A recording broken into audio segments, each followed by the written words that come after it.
Hello mayam mayam mayamda kuramjari ai amuk na anova video amuk puduna lae kakura matungda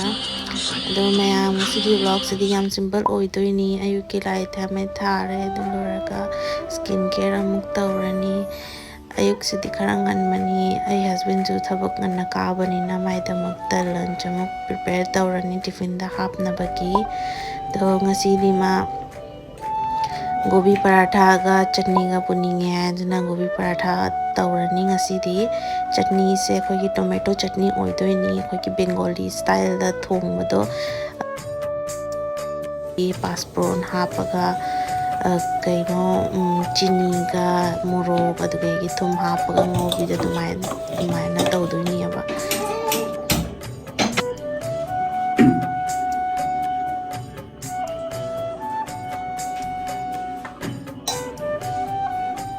magi cengan manina do magi hana preparation magi tawraga amuk adu loraga khoi gi thongani aba haji mapa macha ani ma songda ma lotion maga tu sana haji ichana pi disu kapai chatpa hairabanina yam wai sange hana dumaina di gate tare ko haji pa haibu mai manakta mi ama leba tai de ma dum sana na ko chatna pot pai sana pot ka dum sana layaba dugi hardi yam na wai sange haji somdana tomato da mara mapang thum ha paga kupa ngaurani haji akhona tawdoise gobi paratha se kamaina hori habada mayam ko khangam ngani do khangdaba singi damakta haibige gobi se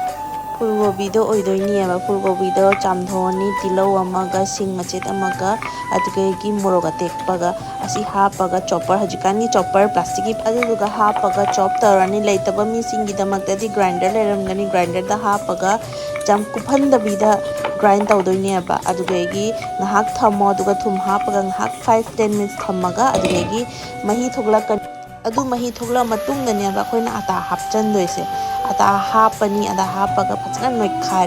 noi khaira matungda ne mathau taraga tani khoina ising hap toise mathau tada di ising hap kano dubu kitang di ising mathau tabani kona di du do mix tawraga khoi phajana taw khairaga phajana thammani thamma matungda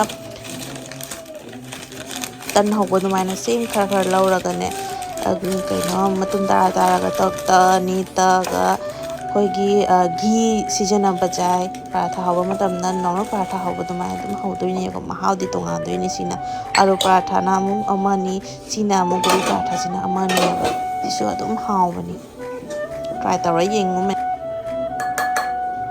magi lunch di ready oire hapani chicken da pack tawraga pigrani haji mo pa charam dai oire bye bye macha thoi bye taro Bye bye taro. Bye. Hajik ma chakhare ichanupi gari da chu change ichanupi tum gare tum mama tum da nai hajik chakhum da lae laga akhoi bani gi tamakta mu thongani akhoi di tan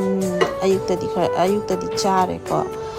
na hajik baro buti akhoi chak oina chani na ka ingang thong doi na khangdre aduna pakora oina thongjale pakora di mayang gismong dane pakora oina thongjale si phengamba kon mayam doina mun thapta hapchalini ata su loire aduna ata nahan lerakpa tha ama makhai ani akhoi si 5 kg se tha ani muk chatle khoi bani tanina do nahan lawrakpani pada packet se kairage na hapchalle haji manungda loina di thande me amai di 5 kg ki oi mane na khanba tema se do thanda bai wani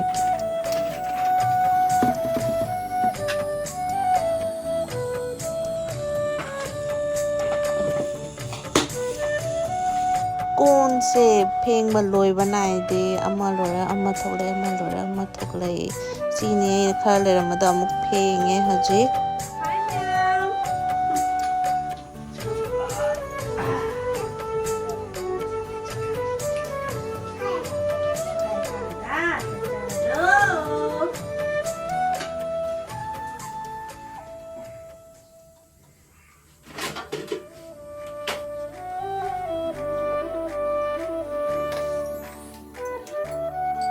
ꯏꯆꯥꯅꯨꯄꯤꯁꯨ ꯇꯨꯝꯅ ꯍꯧꯒꯠꯂꯦ ꯃꯥꯗꯤ ꯉꯥꯏꯗꯅ ꯀꯩꯅꯣꯝ ꯅꯠꯇ꯭ꯔꯗꯤ ꯀꯩꯅꯣꯝ ꯑꯗꯨꯝ ꯆꯥꯅꯤꯡꯅ ꯂꯩꯕꯅꯤ ꯑꯗꯨꯅ ꯑꯩꯅ ꯍꯧꯖꯤꯛ ꯄꯤꯖꯔꯤꯁꯦ ꯇꯟ ꯃꯆꯦꯠ ꯑꯃ ꯂꯩꯔꯝꯕꯗꯣ ꯑꯗꯨꯗꯣ ꯄꯤꯖꯔꯦ ꯃꯉꯣꯟꯗ ꯃꯥꯁꯦ ꯄꯥꯏꯔ ꯆꯥꯔꯤ ꯑꯗꯒꯤ ꯗ꯭ꯔꯥꯏ ꯐ꯭ꯔꯨꯠꯁ ꯈꯔ ꯃꯄꯥꯅ ꯄꯨꯔꯛꯄ ꯍꯁꯕꯦꯟꯅ ꯂꯩꯔꯛꯄ ꯅꯍꯥꯟ ꯑꯗꯨ ꯈꯔ ꯍꯥꯞꯆꯤꯟꯒꯦ ꯇꯧꯋꯤ ꯑꯩꯅ ꯇꯦꯃꯥꯗ ꯁꯨꯝ ꯊꯝꯃꯗꯤ ꯀꯥꯏꯔꯗꯤ ꯅꯨꯡꯁꯤꯠ ꯆꯪꯉꯅꯤ ꯑꯗꯨꯅ ꯍꯥꯎꯔꯔꯣꯏꯅ ꯇꯦꯃꯥ ꯈꯥꯂꯤ ꯇꯧꯔꯒ ꯍꯥꯞꯄꯦ ꯍꯧꯖꯤꯛ ꯑꯩ ꯏꯆꯥꯅꯨꯄꯤꯁꯨ ꯂꯩꯔꯦ ꯃꯥꯁꯨ ꯆꯥꯛ ꯑꯩꯅ ꯈꯤꯇꯪ ꯄꯤꯕ ꯆꯥꯛ ꯑꯁꯥꯕꯗꯣ ꯃꯥ ꯈꯨꯠꯅ ꯆꯥꯒꯦ ꯍꯥꯏ ꯄꯨꯟꯅ ꯆꯥꯒꯦ ꯍꯥꯏꯕꯗꯨꯗ ꯇꯦꯡꯀꯣꯠ ꯃꯆꯥ ꯑꯃꯗ ꯄꯤꯕꯤꯔꯦ ꯃꯥ ꯆꯥꯔꯤ ꯍꯧꯖꯤꯛ ꯆꯥꯕꯗꯤ ꯈꯤꯇꯪꯇꯅꯤ ꯊꯥꯗꯕꯅ ꯃꯌꯥꯝ ꯌꯦꯡꯉꯨ ꯇꯧꯔꯤꯁꯤ ꯃꯌꯥꯝ ꯅꯨꯡꯁꯤꯕꯗꯣ ꯏꯆꯥꯒ ꯍꯥꯏꯁꯦꯀꯣ ꯈꯨꯠꯀꯁꯨ ꯇꯧꯏ ꯄꯣꯠꯅꯤꯅ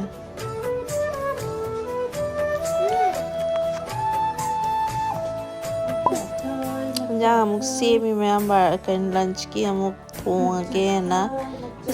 ꯀꯩꯅꯣꯝ ꯇꯧꯁꯜꯂꯒꯦ ꯍꯥꯏꯕꯗ ꯏꯊꯟꯇꯅꯤꯅ ꯆꯥꯗꯣꯏꯁꯦ ꯀꯩꯅꯣꯝ ꯑꯩꯈꯣꯏꯒꯤ ꯃꯌꯥꯡꯒꯤ ꯕꯣꯔꯥ ꯍꯧꯕꯗꯣ ꯑꯗꯨꯃꯥꯏꯅ ꯇꯧꯔꯅꯤ ꯊꯣꯡ ꯂꯣꯏꯔꯦ ꯍꯧꯖꯤꯛ ꯏꯆꯥꯅꯨꯄꯤꯒ ꯑꯩꯒ ꯁꯣꯝꯗ ꯔꯨꯝꯗ ꯂꯥꯛꯑꯦ ꯃꯥ ꯐꯝꯃꯤ ꯃꯥ ꯑꯃꯨꯛ ꯑꯦꯄꯜ ꯑꯃꯨꯛ ꯆꯥꯔꯤ ꯑꯩꯁꯤ ꯀꯥꯡꯈꯟꯁꯦ ꯈꯟꯗꯔꯦꯕ ꯍꯟꯗꯛ ꯅꯤꯡꯊꯝꯊꯥ ꯑꯣꯏꯕꯒꯤ ꯀꯥꯡꯁꯨ ꯀꯌꯥ ꯑꯣꯏꯗꯕꯗꯨꯒꯗꯤ ꯀꯥꯡꯈꯟꯁꯦ ꯂꯧꯊꯣꯛꯑꯒꯦ ꯋꯥꯏ ꯆꯤꯜꯂꯦꯅ ꯀꯥꯡꯈꯟꯁꯨ ꯂꯧꯊꯣꯛꯑꯦ ꯏꯆꯥꯅꯨꯄꯤ ꯀꯌꯥꯃꯨꯟꯅ ꯀꯦꯃꯦꯔꯥꯁꯤꯒ ꯅꯣꯏ ꯃꯌꯥꯝꯗ ꯌꯦꯡꯉꯤꯁꯤ ꯌꯦꯡꯉꯣ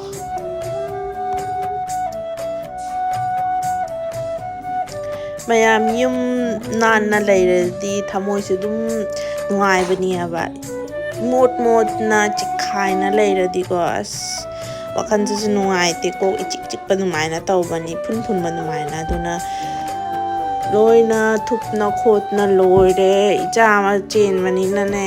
ꯏꯛꯇꯝ ꯍꯥꯏꯁꯤꯅꯤꯕꯣ ꯉꯥꯏꯍꯥꯛꯂꯦ ꯑꯃ ꯄꯣꯠ ꯊꯥꯗꯔꯝꯒꯅꯤ ꯉꯥꯏꯍꯥꯛꯂꯦ ꯑꯃ ꯊꯥꯗꯔꯝꯒꯅꯤ ꯑꯗꯨ ꯂꯣꯏꯁꯤꯟꯕꯗ ꯀꯩ ꯍꯥꯏꯅꯤ ꯄꯨꯝ ꯊꯤꯠꯂꯦ ꯑꯗ ꯍꯧꯖꯤꯛ ꯆꯠꯄꯁꯨ ꯍꯩꯔꯕꯅꯤꯅ ꯄꯣꯠ ꯆꯩ ꯃꯌꯥꯝ ꯆꯤꯡꯊꯣꯛꯅ ꯑꯗꯨꯁꯨ ꯊꯕꯛ ꯑꯃꯅꯤ ꯍꯧꯖꯤꯛ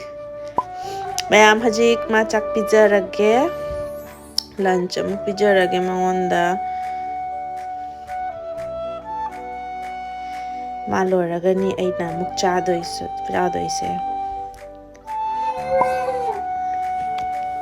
ꯑꯗ ꯃꯌꯥꯝ ꯑꯩ ꯍꯧꯖꯤꯛ ꯂꯟꯆ ꯆꯥꯔꯦ ꯃꯇꯝꯁꯨ ꯊꯦꯡꯖꯤꯜꯂꯦ ꯄꯨꯡ 1:30 2 ꯇꯥꯁꯜꯂꯛꯇꯣꯏꯔꯦ ꯍꯥꯎꯕ ꯍꯥꯎꯇꯕ ꯅꯣꯡꯃꯒꯤ ꯏꯆꯝ ꯆꯝꯅ ꯖꯍꯥ ꯊꯣꯡꯉꯒ ꯆꯥꯕꯁꯦ ꯊꯃꯣꯏꯁꯦ ꯌꯨꯝꯗ ꯆꯥꯕꯁꯦ ꯊꯃꯣꯏꯁꯦ ꯄꯦꯜꯂꯦ